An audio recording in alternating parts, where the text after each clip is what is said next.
అందరికీ నమస్తే. మన రిసి స్టడీ సర్కిల్ ఛానల్కి స్వాగతం సుస్వాగతం. ఇప్పుడు వరకు జరిగినటువంటి ఆంధ్రప్రదేశ్ టెట్ ట్రెండ్ మనం పరిశీలించినట్టయితే ముఖ్యంగా ట్రెండ్ అనేది ఎలా ఉందంటే 150 మార్కులు ఇచ్చినటువంటి పేపర్లోని తెలుగు, అదేవిధంగా మ్యాథమెటిక్స్, ఇంగ్లీషు ఓ విధంగా పర్వాలేదు, అంటే కొంచెం నార్మల్ రేంజ్లోని అబౌవ్ యావరేజ్ పద్ధతిలో ఉంది. కానీ వాడు అడిగినటువంటి ట్రెండ్ మొత్తానికి చూసినట్టయితే ఇప్పుడు వరకు జరిగినటువంటి ప్రతి ప్రశ్నాపత్రాన్ని మనం పరిశీలించాము, అంటే మనకు ఉండేటువంటి సోర్స్ ద్వారా. అలా అయినప్పుడు ఏమవుతుందంటే సైకాలజీ కొంతవరకు అప్లికేషన్ మెథడ్లోని ఇవ్వడం జరుగుతుంది. అంటే ఇప్పుడు వరకు జరిగినటువంటి ట్రెండ్ మొత్తం మనం పరిశీలించినట్టయితే మ్యాథ్స్ అవుట్ ఆఫ్ చేస్తున్నారు. అంటే మన రిసి స్టడీ సర్కిల్ కోచింగ్లో తీసుకునేటువంటి ప్రతి పిల్లవాళ్ళు కూడా ఏంటంటే మ్యాథ్స్ 30 చేశారు, ఇంగ్లీష్ 30 చేశారు, తర్వాత తెలుగు 30 చేశారు. ఈ సైకాలజీ ఏంటంటే 28, 27 ఆ ప్రాంతంలో ఉంది. అంటే దాని అర్థం ఏంటంటే కొంతవరకు అప్లికేషన్ మెథడ్లోని ఉండడం జరుగుతుంది. సో దీన్ని మనం ఏంటంటే ఆ యొక్క మార్పు డైరెక్ట్గా రావట్లేదు కాబట్టి మనం మిగతా వాళ్ళు కూడా ఏంటంటే మీరు ఇప్పుడు ఉండేటువంటి సమయాన్ని కొంతవరకు సైకాలజీ మీద ఏమైనా ఈ రోజు కానీ 2 రోజులు కానీ 3 రోజులు కానీ గ్యాప్ ఉన్న వాళ్ళు ఏంటంటే రేపే ఎగ్జామ్ జరుగుతున్న వాళ్ళు మనం ఏం చేయలేము. కానీ తర్వాత వాళ్ళు కూడా ఏంటంటే కొంచెం సైకాలజీ మీద మీకు ఉండేటువంటి సమయాన్ని 1 గంట 2 గంటలు ఎక్కువ పెంచండి. ఇక తర్వాత వాళ్ళు వచ్చారంటే ఈవీఎస్ అనేది ఎలా జరిగిందంటే ఎక్కువగా జనరల్గా అడుగుతున్నాడు, అంటే ప్యూర్ సబ్జెక్ట్ కాకుండా ఈవీఎస్ ఏంటంటే జనరల్ బేస్ మీద వెళ్తున్నాడు. దాన్ని మీరు చూసుకోండి. అంటే లైక్ స్టాక్ మీద వెళ్తున్నాడు, అంటే క్వాలిటీ కానీ హిస్టరీ కానీ లేదా మరొకటి ఇవన్నీ కూడా ఏంటంటే సో ఈవెన్ బయాలజీ కూడా ఏంటంటే స్టాక్ పరంగా వెళ్తున్నటువంటి విషయం ఏంటంటే మనకి ఈ 3 రోజుల ప్రశ్నాపత్రాలు మనం పరిశీలించినట్టయితే మనకు అర్థమవుతుంది అనమాట. సో కాబట్టి ఇక్కడ మ్యాథ్స్ పర్వాలేదు, అంటే బేసిక్ మీద ఇస్తున్నాం. నాన్ మ్యాథ్స్ స్టూడెంట్స్ కూడా ఆందోళన చెందవలసిన అవసరం లేదు. మీరు ఏంటంటే 3rd, 4th, 5th, 6th వీటిలో ఏంటంటే మ్యాక్సిమం బేసిక్స్ మీరు ఫాలో అవ్వండి. నాన్ మ్యాథ్స్ భయపడాల్సిన అవసరం లేదు. ఇక రిమైనింగ్ ఏంటంటే తెలుగు గ్రామర్ మీద ఎక్కువగా దృష్టి పెట్టాడు, సో మంచిగా మార్క్స్ ఇస్తున్నాడు. తర్వాత వచ్చి స్టార్టింగ్ రోజు అయితే మాత్రం కంటెంట్ రూపంలో వచ్చే తప్పని ఎక్కువగా, తర్వాత నుంచి ఏంటంటే గ్రామర్ ఎక్కువగా ఇస్తున్నాడు. తర్వాత పోతే ఇక మనకి ఇంగ్లీష్ పర్వాలేదు. ఇంగ్లీష్ కూడా మనం అవుట్ ఆఫ్ మ్యాక్సిమం ఆ మాత్రం చదివిన అవుట్ ఆఫ్ చేసినాక అవకాశం ఉంటుంది.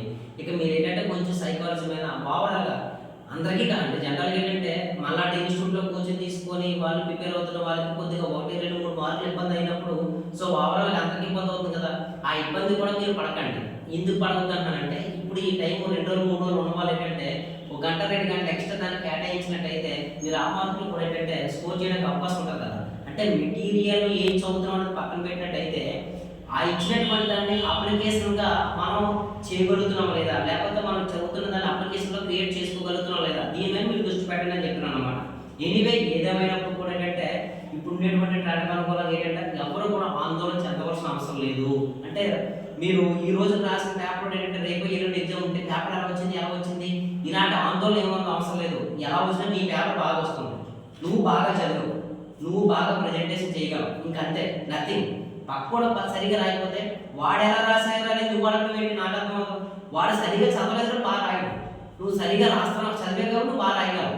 అంటే నువ్వు ఎలా ఆలోచించుకో, పేపర్ ఎలా వచ్చింది అనేటువంటిది జడ్జిమెంట్ ఇంకా వాడు ఇవ్వలేడు. వాడు చదివిన దాన్ని బట్టి జడ్జిమెంట్ ఇవ్వగలడు, కానీ ఆ పేపర్ నువ్వు చూస్తే నీకు అర్థమవుతుంది కదా. అంటే కాబట్టి దయచేసి ఆందోళన అయితే గురవలసిన అవసరం లేదు. సో పీస్ ఆఫ్ మైండ్తో ఉండండి.